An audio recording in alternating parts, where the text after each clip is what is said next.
Welcome to the Business Book Club interview with the author. Today we are speaking with Alex Noble on behalf of Brian Dovey about his book, The Idea is the Easy Part. Brian Dovey was a partner at a venture capitalist firm, Domain Associates, which was invested in 2.8 billion in startups from 1988 until his passing in August of 2023, sadly. So today we have the honor of speaking with Alex in regards to Brian's book. Brian, thank you so much for being here today with us, and I appreciate you spending the time with us here today. Well, I wish it was Brian here speaking with you, but I'm a poor substitute. But my name is Alex DeNoble. It is my pleasure and it's my honor to be here. I wish you could have been doing this interview with Brian, but I've been working with his family and I've had a chance to teach with him for many, many years. And they've asked if I could help represent the book on his behalf. So it's my honor to be here with you. Absolutely. And thank you so much. We appreciate it. So, my first question to you is who would you say this book is written for? Well, Brian Brian wrote this book for people that are contemplating starting a business. Should I get into it? Should I not get into it? And that's the front end of the book. I mean, he talks about how to evaluate opportunities, or even do you have the mindset to be an entrepreneur? Because it's a long journey.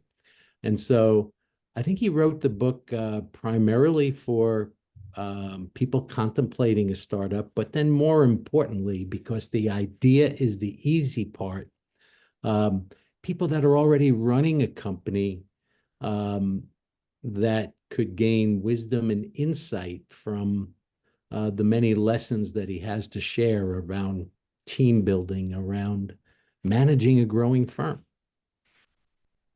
Absolutely. So, what would you say the main intent of this book would be?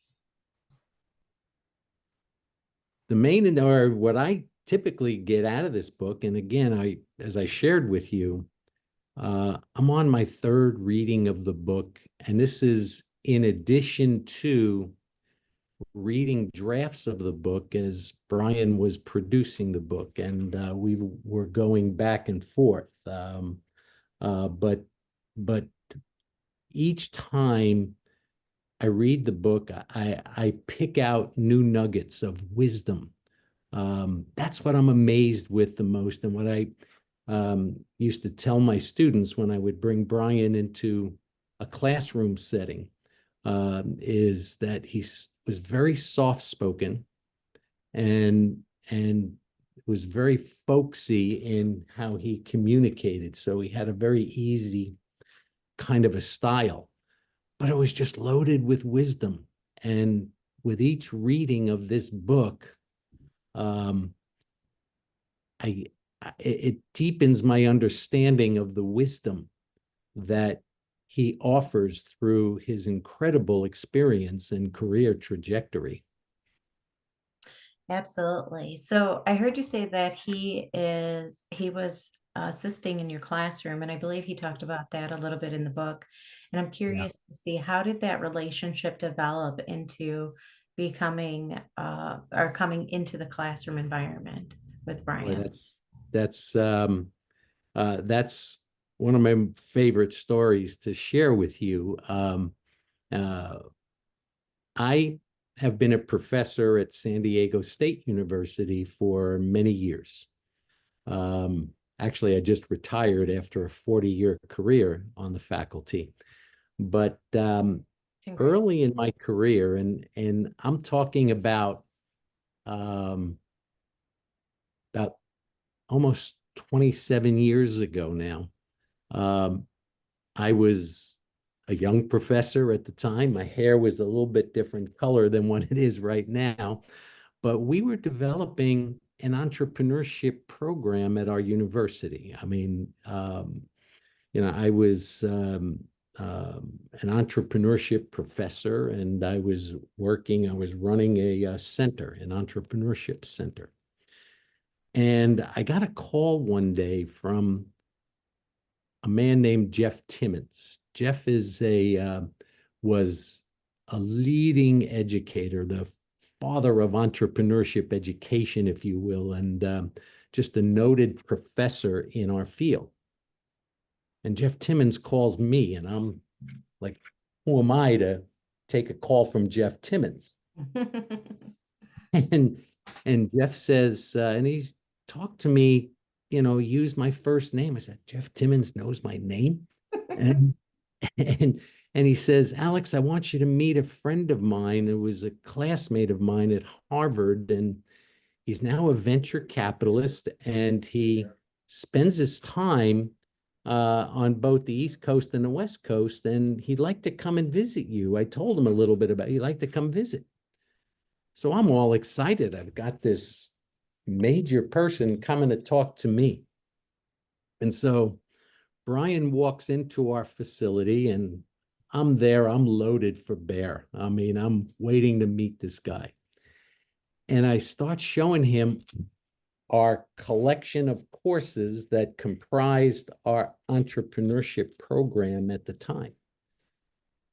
And Brian is absorbing it, and he says, Alex, this is fantastic. This is great. And I'm feeling good. This guy likes what we're doing. He says, but I got one question for you.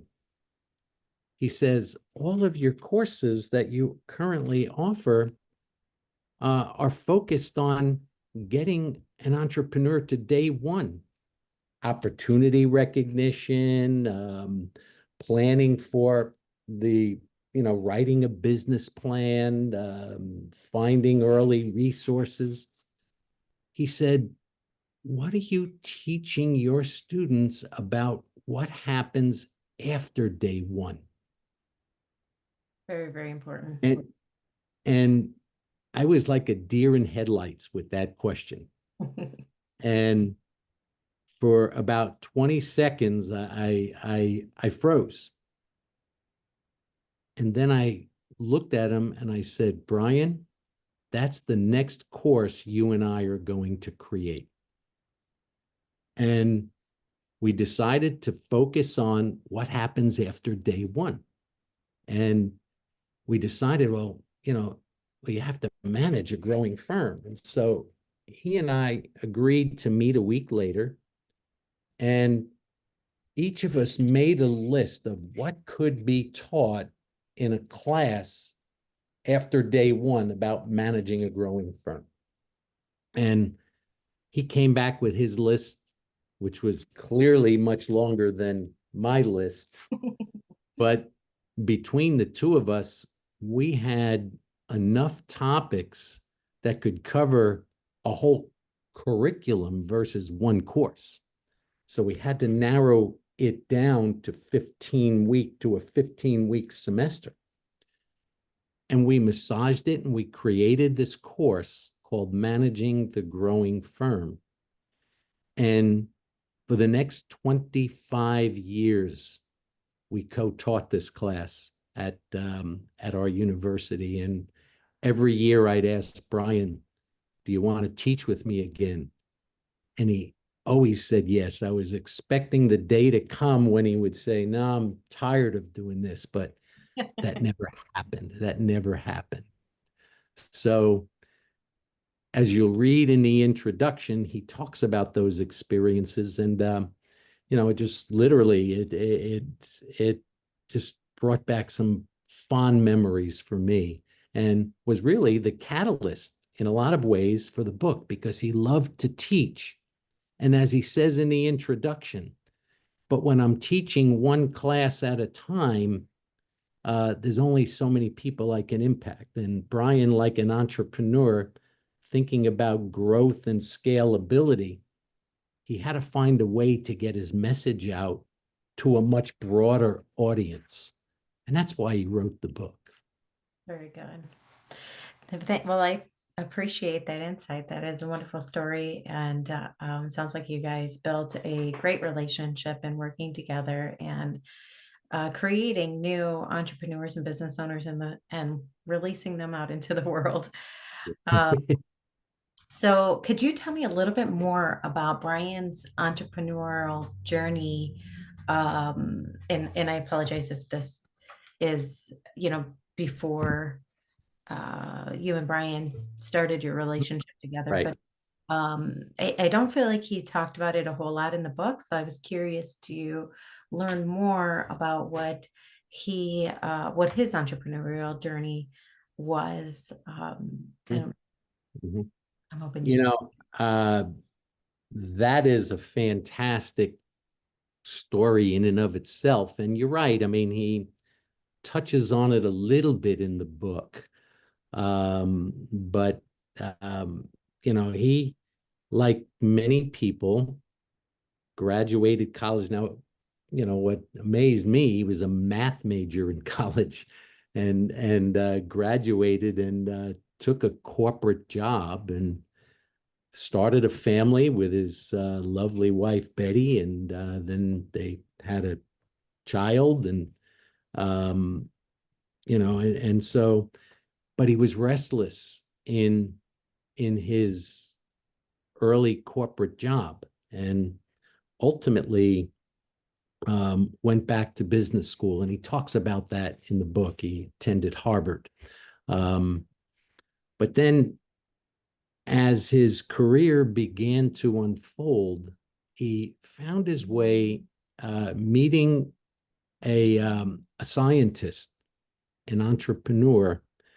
that was working on uh, a project for the Army, because what they were concerned with at the time was soldiers in the field getting exposed to nerve gas. And there was an antidote for it, but they needed a rapid injection system. And this scientist had developed some kind of a system when he and Brian met. Now, the scientist was excellent at the technology, but Brian at that point had some business background and took over bringing that technology to the market. Now, I tell you that early story because um, that injection system that was applied to a need in the U.S. Army for soldiers in the field, Brian started thinking about what else can we do with this kind of a technology. And to make a long story short, that was how the EpiPen came to the marketplace. Um, because people with serious allergies that are vulnerable to attack, now there are medications that could help people in that critical situation. But when these attacks come, you're not surrounded by medical professionals. You have to be able to administer it yourself, the EpiPen. And I want you to think about how many lives were saved um, because of the innovation of the EpiPen. Yeah, that's Um, and so um, that was an entrepreneur. And actually, a colleague and I are writing a book on tech commercialization right now. And we talk about that because that was what we call a platform technology, um, a technology designed for one application, but it had features and benefits that could transfer over to other applications.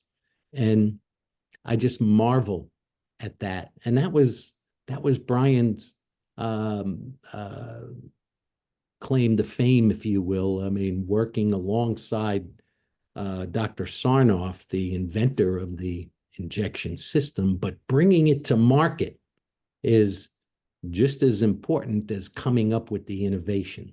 And that's where Brian came in. Absolutely. And I love the thought process.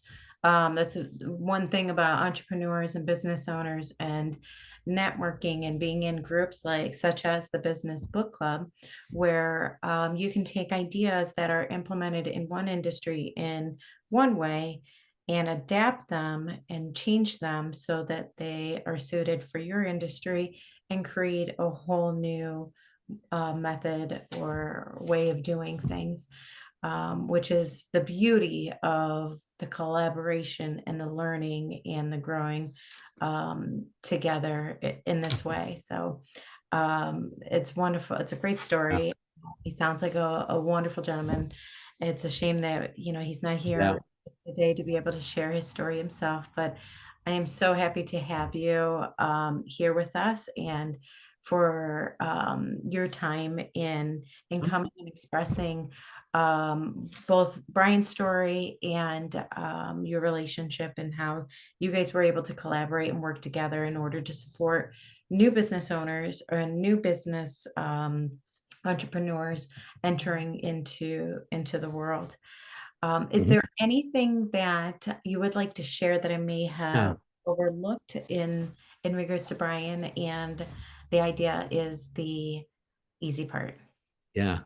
You brought up something very powerful for your book club readers, because this was something that I had to share with my students as I would bring Brian into the class. You have to understand that Brian's experience and background as a venture capital investor Mhm. in life science, in medical devices, these are very sophisticated industries. Um, and they require lots of upfront capital to bring these pharmaceuticals and medical devices to the marketplace. So the examples that Brian drew from in our classroom and the examples in this book for your readers are going to have that kind of uh, a bent to it, Mhm. right? But I want you to picture my students. They're first year MBA students. Not many of them were progressing toward medical, biotech, life science perspectives. Okay. Um, but yet these were the examples that Brian brought to the classroom. And so what we had to do, and what I think your readers need to understand, is that the numbers that Brian talks about are huge. Okay, because of just the nature of the business that he was in. Okay, and some of the technologies were way above the background of our students and probably a lot of your readers in the book club. But it's the underlying wisdom that can transcend from a biotech environment to strategic thinking about any kind of a business startup.